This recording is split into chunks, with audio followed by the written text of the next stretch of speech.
Hello and welcome to another live stream here.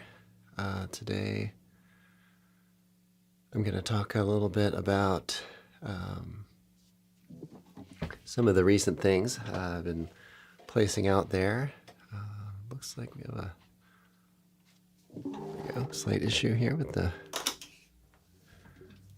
mobile live stream. Let's see if I can sort that out. Not sure what's going on here, so let's check that out. A couple little technical issues. I think it was just an oversight on my half here. So we'll get started in just a minute. I apologize for the delay, but it'll probably take folks a couple of minutes to come in. Got to remember to remove the lens cap on the camera. All right, so this should be working now. Let's try it out. So I'll be going live on Instagram, I believe. Although that one still seems to have an issue, so that may be unrelated. But we'll get going here. Okay, so I'll do a little playing here up front, and then we'll get started. I'll talk about some of the releases I've done this past week, upcoming things, a little question and answer if you have some questions, especially related to guitar technique, improvisation, not necessarily doing requests today, but here we go. We'll get started here in just about a minute. I believe I will also record this for, I may release this as a podcast for folks who might want to listen in the car or what have you for replay. And see just some additional options here.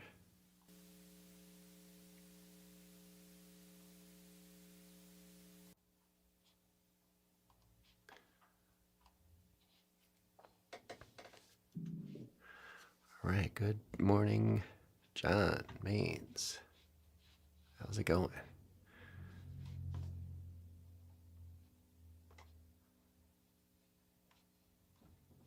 Okay. You can apologize for the delay. I'll do a little noodling here, and we'll get going.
Good morning. Thanks for joining me today. We'll talk a little bit about some things that we've been releasing here lately. Just did a video on an etude, jazz guitar etude. So if you haven't checked that out, please check that out. I think it can be pretty instructive. It has some elements on playing that should be really very valuable, and it's helpful to take etudes and work with them, take them in phrases and see how you can maybe gain understanding or gain context to the chord progression. And that was all done on Dolphin Dance by Herbie Hancock. So there, for the most part, we have kind of modal elements, modal moments. We have shifts of tone collections, if you will, that will, or of course modes, that you can utilize to just kind of paint a picture and paint sort of moods as we go. So definitely check that out. And if you have any questions about that, this will be a great opportunity. Going to release this as a podcast as well, so we'll keep that in mind. I think that might be a nice and interesting experience for folks to maybe take some of this question and answer from the live chat and be able to hear, maybe someone here has a similar question that someone riding in the car and listening to a podcast might have. So I think that could be pretty valuable. So okay, Eric, welcome. Good morning. Check in and say hi. I appreciate it. Most appreciated. And John Maines, this is good morning as well. So yeah, join me. Have a cup of coffee or tea. I'm having coffee right now. I've been a little into the black tea lately, though.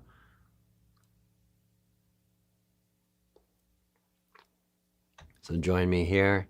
I guess that's a good opportunity to mention the merch store. I have mugs available. One of the students here and regular listeners is really happy with his mug. Got the black version, so I appreciate the support. Just give a shout out to you, Chris. I hope you don't mind. So thank you for that, and it's always appreciated when folks help support this free content. So thank you very much. So I'm going to do a little playing here, and so if you have any questions as I am playing, whether about what I'm doing or anything that you're working at, I'd love to hear about it. So I'll just mute my mic here at the moment and do a little playing.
Okay, yeah, so a little noodling there to bring us in.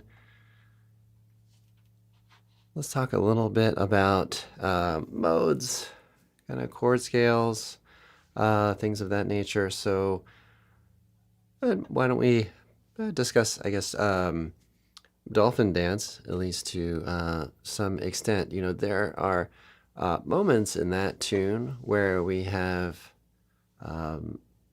modes, and when you're playing, you know, you can kind of explore those. So even taking, you know, a single chord and exploring a sound on that can be really helpful and fruitful to your practice, right? So when you go through, you know, I'm not going to go through a chord by chord necessarily, but we have, let's say, C minor, right?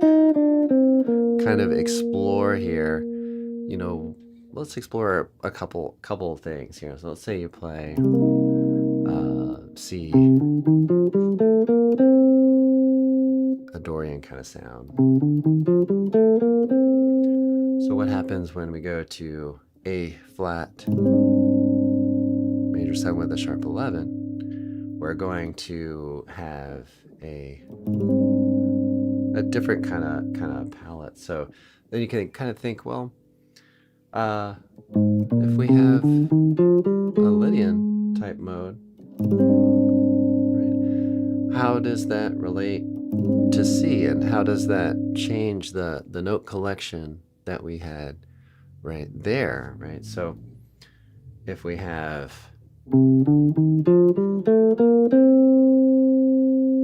this versus this, right? So that's the Dorian versus the natural minor, right? So when you play, try to think about the shifting nature of these chords and chord scales as we go. So there's really just kind of a real somewhat of a subtle shift there that you might explore, right? And then how does the ear react to C minor, to A minor, right? How does the ear react to that? That's quite a change, right? So right from there to right. So what notes are in common? What notes are different? John Maines has a question here. Can you explain how you navigate between different modes within a solo while maintaining a cohesive sound? I've been playing for 33 years, but playing more jazz, watching intently. Most appreciated, John. Yes, so what I would recommend there is see if you, and I think the jazz etude that I released yesterday would be really helpful for this. See if you can connect a phrase between two chords. So let's say you're working at Dolphin Dance would be a great one for this. Take Dolphin Dance and see if you can move from one chord to the next and keep a phrase going while getting the shift in tones happening. So you have, let's say, a mode of, let's say you're using, you're thinking in terms of C Dorian, and then shift to that A flat Lydian. So you know, kind of see if you can run a phrase from that and keep your line. Now here's a really, I think, crucial thing that a lot of folks struggle with the modes, from what I can tell, which is you folks oftentimes think in terms of the root, which is good and important. But if you're gonna go and play a line like something like that, and then you're going to A flat, it's gonna sound disjointed. So if you play, let's say, pick a few amount of notes on C Dorian or C minor 7, just maybe 4 notes, and then when you go to the A flat, take your last note that you played and find a note that's a whole step or half step in either direction that fits into the new mode.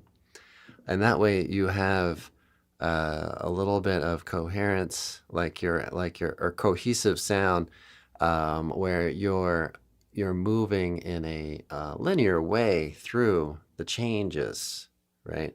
So it doesn't sound disjointed, and you're completing thoughts, right? It's not like a new thought on a new harmony. It's like, oh, we're having this thought, and then we're adjusting to this new harmony, and everything's just kind of going like this. Not to say to avoid larger intervals, but mastering this can be really helpful, to just try to take a couple notes, C minor, and then A flat.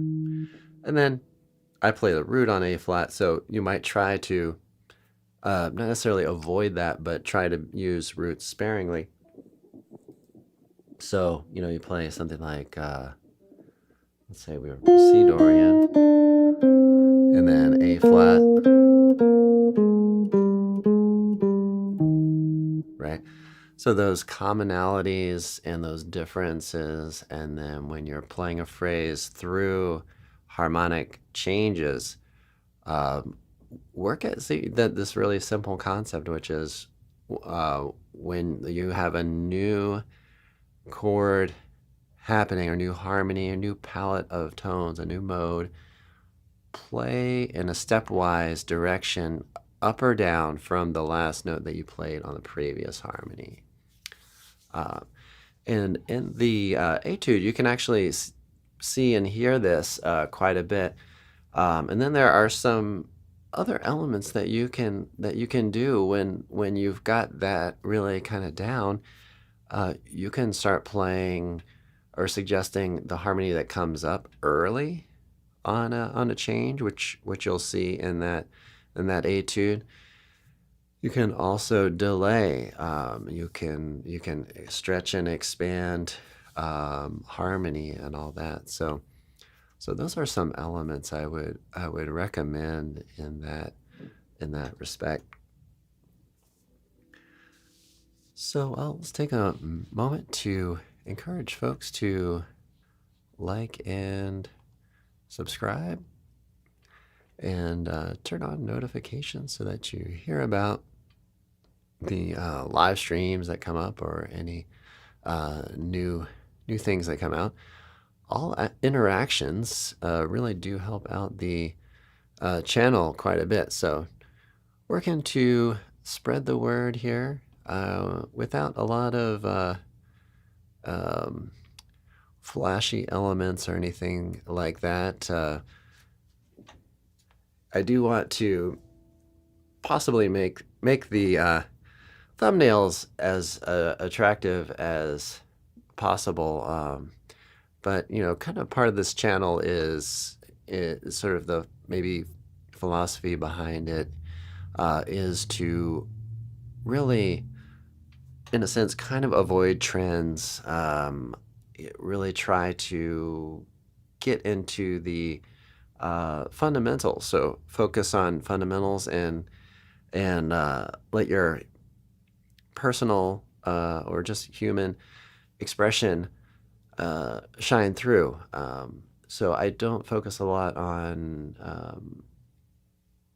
licks and those kinds of things, but I think those things can be helpful to folks. But really just kind of getting in there, getting into the sound, learning your fundamentals, and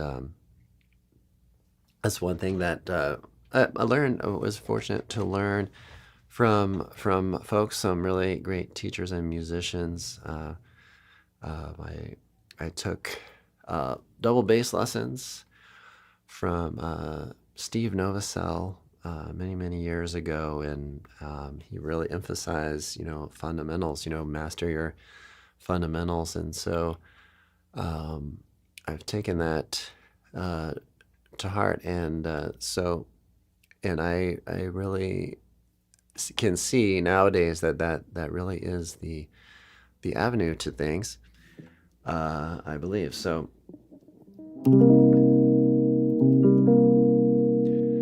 taking knowing your triads, there's not really kind of one answer, I don't think, that's just gonna like just break it all open. It's more like a consistent working at fundamentals, becoming as well-rounded a musician as you can, and working on those goals that you strive for, whether it's to play at a jam session, record some tunes, or just have a great time jamming with some backing tracks in your music room, or what have you. So I'm here for you.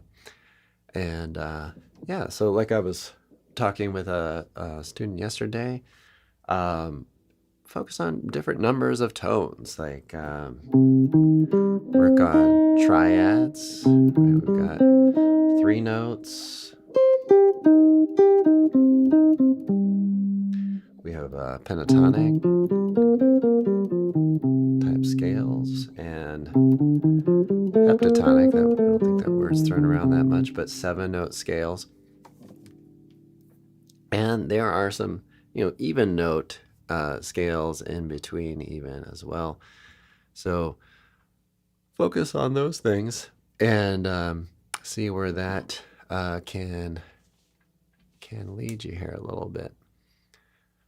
All right, I'm going to take a moment to maybe do a little more playing. I'd love to hear more from folks, any questions and comments, and how anyone is doing with the videos and things.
Thanks for joining, John. Do appreciate it. Yeah, Merry Christmas to you. I did release a Christmas tune this year, which I try to release one each year. I think I have missed a couple years, but I do have a playlist.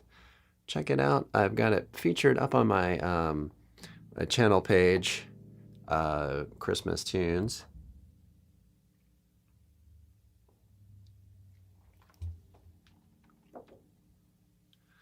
So we featured this year, Christmas Time Is Here, from the Charlie Brown Christmas. I'd love to rewatch that. I'd love to have my kids and family see that. I don't know if my wife has seen that or not. I've been meaning to ask her about that. So she is from the Philippines originally, so I don't know if that's part of their experience there, but I'll have to ask her about that. But I think I did see it somewhere on the Roku homepage, so I'd really like to see that again and listen to that Vince Guaraldi music. So really enjoyed that, putting that video together. Guitar Risi says, love your content. I really appreciate that. Thanks. It's always feels good to hear an encouraging word or statement. I appreciate it. So Christmas time is here. So it's kind of it's a short sort of form, and it's not really super complicated. It feels kind of light and nice, but I try to choose some voicings that I thought folks might find interesting.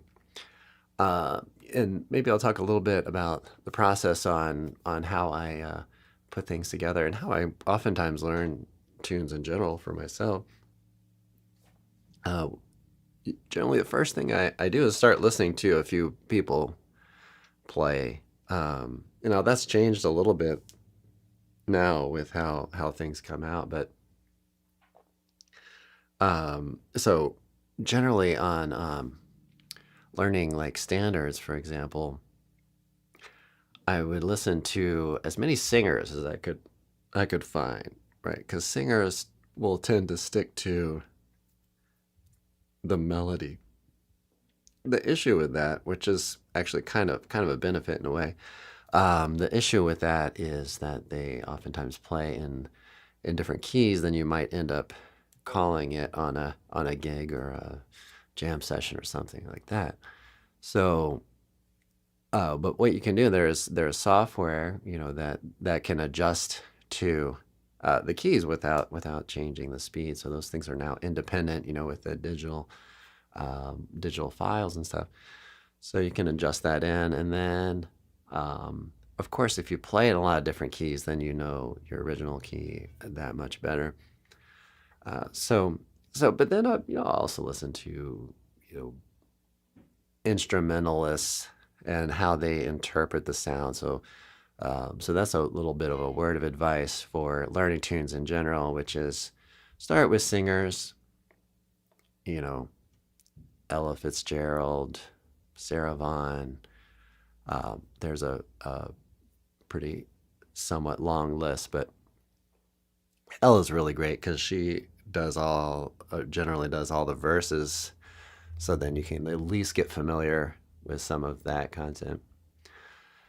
But yeah, so Christmas time is here. I'll listen to a few versions. I listened to, I think, a Julian Lage version, I think. And I listened to, of obviously, Vince Guaraldi. And, but I also checked out what's his name right now? I can't remember his name.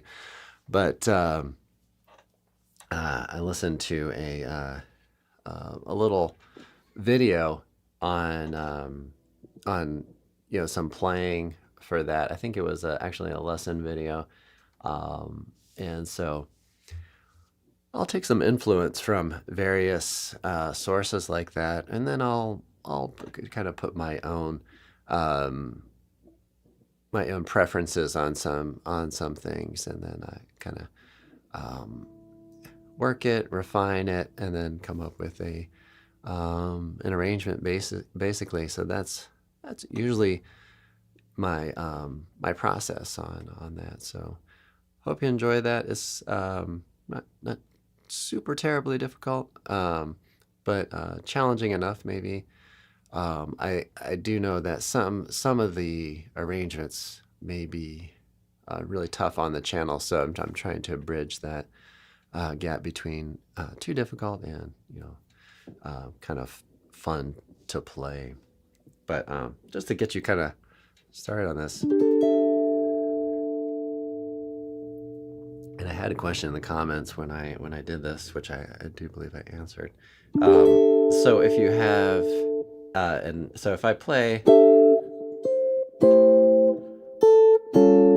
this little bit of the beginning here, so this chord is based on the major 7, okay, which is a second inversion major 7. And then I've replaced the 5th with the 6 and the root with the 9. Gives it a little more color. And so some folks on the internet, or just in general, and I play this voicing, and this works just great. So go for that if that's what you like. I also found some guitars for playing this voicing, which is very similar to what this is, just one note different, right? So we have this here, which replaces the A with the C. Okay, so that's a good voicing too.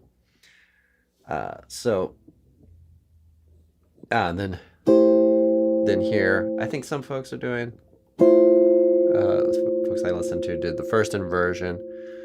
For me, I like it, but it just sticks out a little bit for me on this with this half step here. So I like something a little bit, I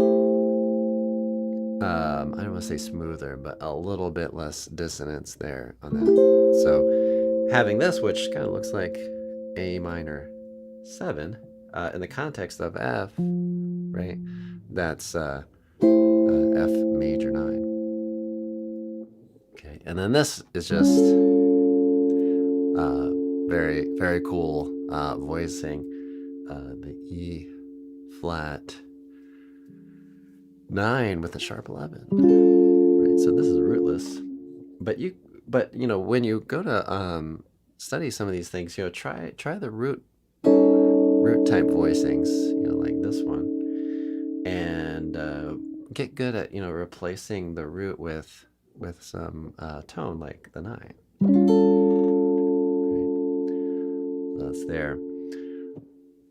And then there's some little independence and some things like that I think you'll enjoy on that. So, all right, everybody. So let's do our like and subscribe reminder. I want to also mention that got a website in the works on online. So visit that, fretprints.com. Well, it's actually been around for a long time, but I'm moving it into a kind of membership community that that's going to be starting out here in January. So please visit the website today and click the join button, and you'll have you'll see a little blurb about what's upcoming. It's very exciting. I think I'm going to incorporate something called Sound Slice, which is it gives a very interactive experience on practicing playing things, as well as some forums and what else we have. I like videos, and I may end up having different tiers and things, but I'm going to open this up to folks for free for a short period of time. So if you want to kind of join the pilot program here while I get the kinks out, join the email newsletter, and I will be sure to get you hooked up with that. Okay. Hello, Alvis. Thanks for joining in. Not doing any requests today. And I don't know that tune, but okay. The best guitarist says, please teach me how to improv. Yeah, I mean, thank you for asking that question or making that request, because it is it's really challenging to teach improv or improvisation, but that's like kind of my main goal. So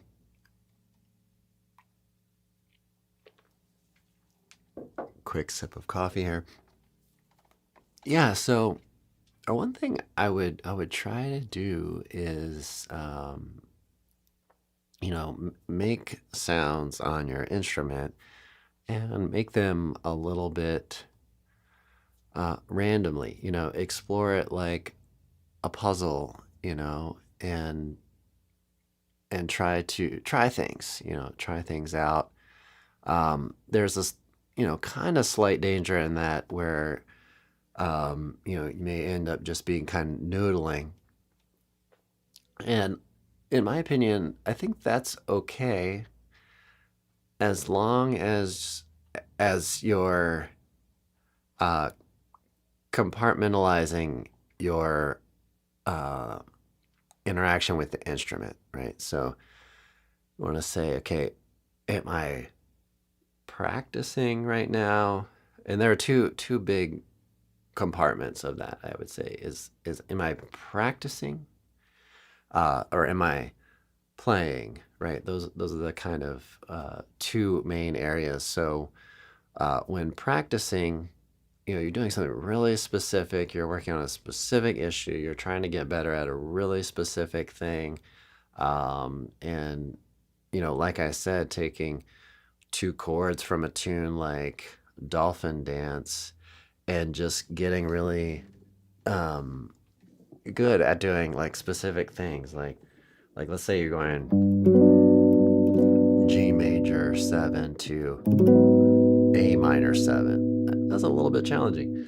So there's not a lot in common there. So, say, okay, I'm going to make a limitation for what I'm going to do. I'm going to limit myself to 4 notes per chord, and then I'm going to go back and forth between those. So G major, A flat minor, G major, A flat minor, sorry, G major, A flat minor, G major, A flat minor, G major, A flat minor, G flat, and then kind of evaluate, right? So evaluate what's going on there.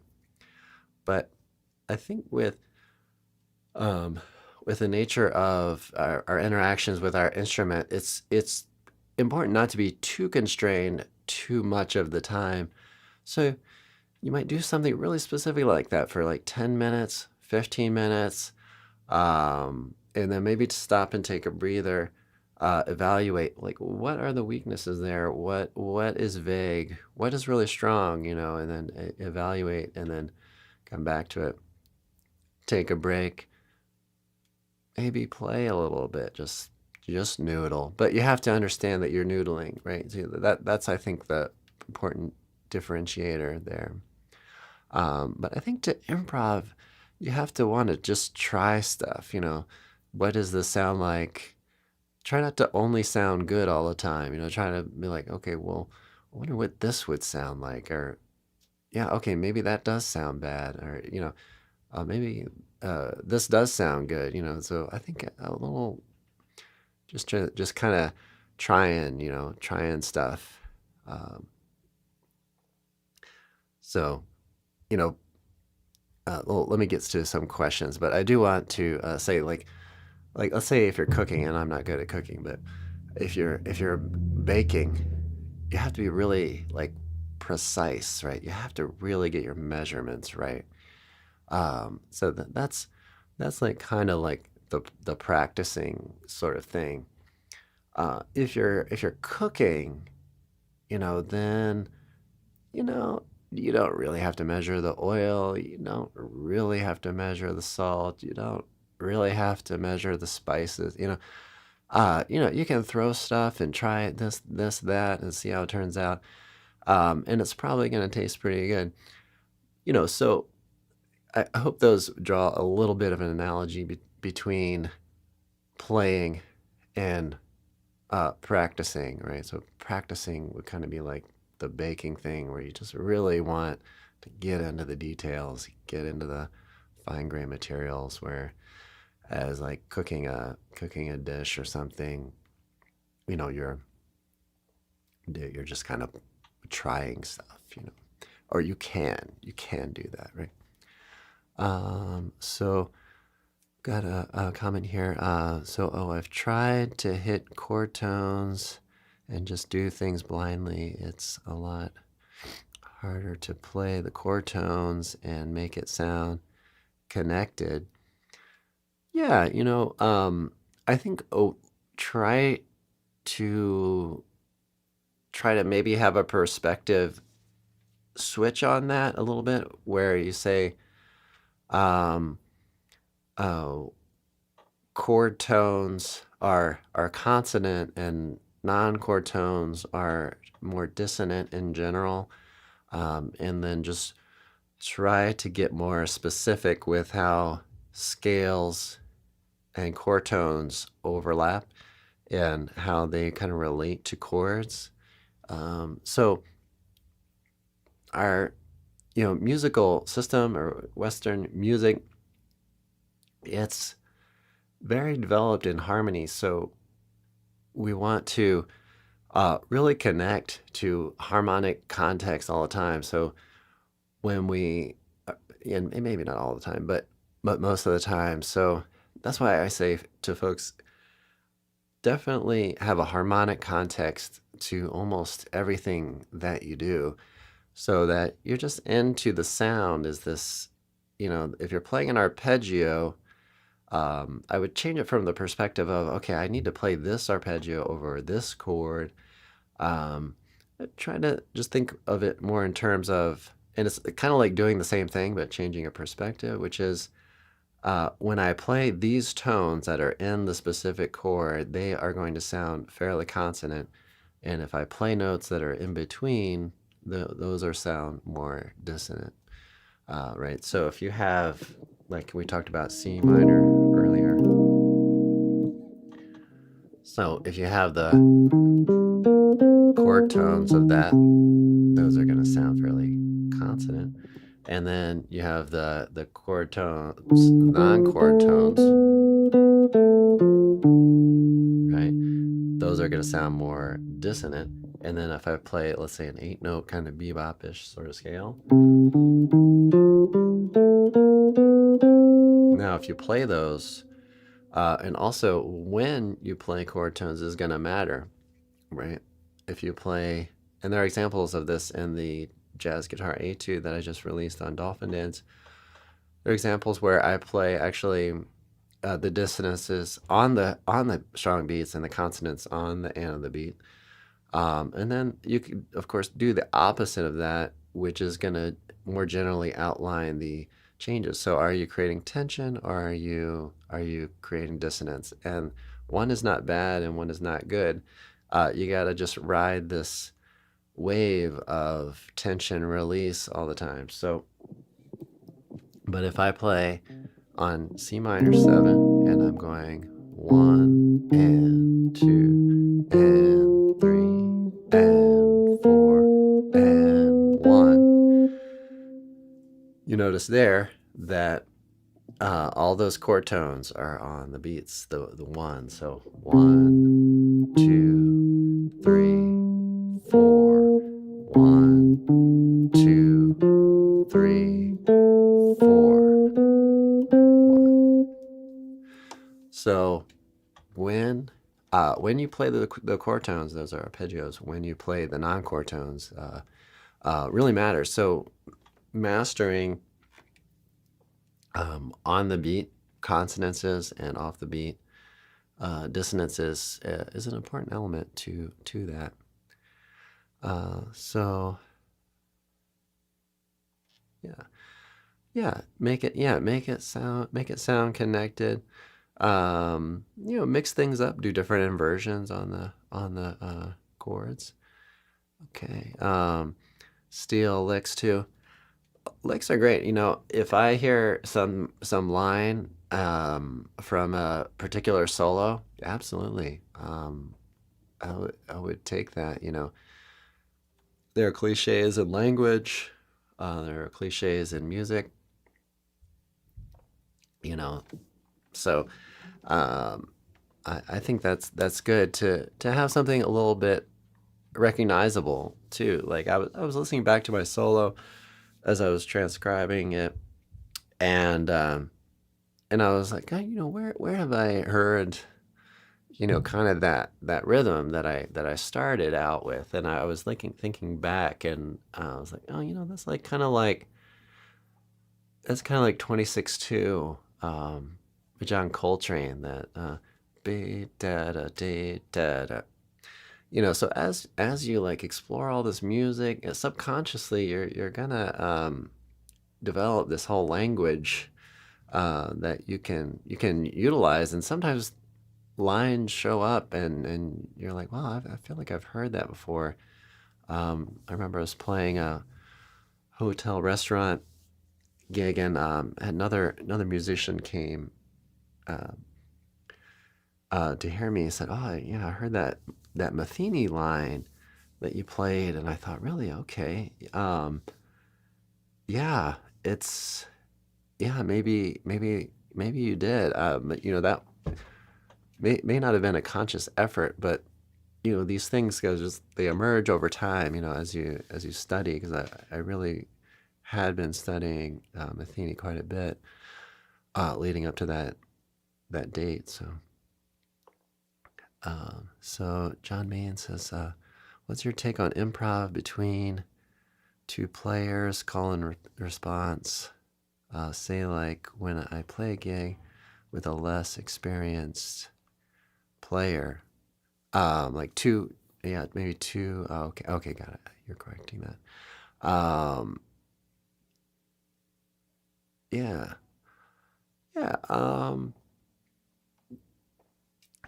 I mean, trading fours. You can mimic back some of the rhythms, maybe even some of the notes. Try to quote that player. One thing I find kind of cool to do is to take a phrase that, let's say you're soloing after um, yeah, the other player, maybe they're a less experienced player, and you're gonna uh, play after them. You know, you might listen to a little bit of their ending phrase, and start your solo with something similar, or something a lot like or exactly like what they just did, as long as it fits and sounds appropriate. The one thing, when you're playing with maybe a less experienced player, is to have them play the solo, their solo first, and then you play after them. So that way they're not maybe as challenged to match your intensity, or what you've done, or maybe they will feel less intimidated. Um, and also play tunes that work at their level, so that they don't get lost, or get insecure in the material. So, um, but yeah, call and response. Yeah, I mean, doing little back and forth, doing a question and doing an answer, and that can be really great for a less experienced player, because they may not leave as much space between their phrases and things, and may not have as concise of statements in their playing. So yeah, do a little back and forth motion on that would be great. All right, everybody. Well, need to wrap up here for today. So I do hope you enjoy this live stream. Thanks for joining me here. Remember to like and subscribe if you haven't already. Okay, this will be our last live stream before Christmas anyway. Probably folks are having a pretty busy weekend, I would imagine. And or whatever holiday you celebrate. This this time of year, and then I should be back on Wednesday morning, and then we'll have to see next weekend what that has to bring. But join me this upcoming Wednesday. And if you're watching this after the fact, leave a question or comment. All right, everybody. Well, I'll see you all in the next one. Have a great practice session.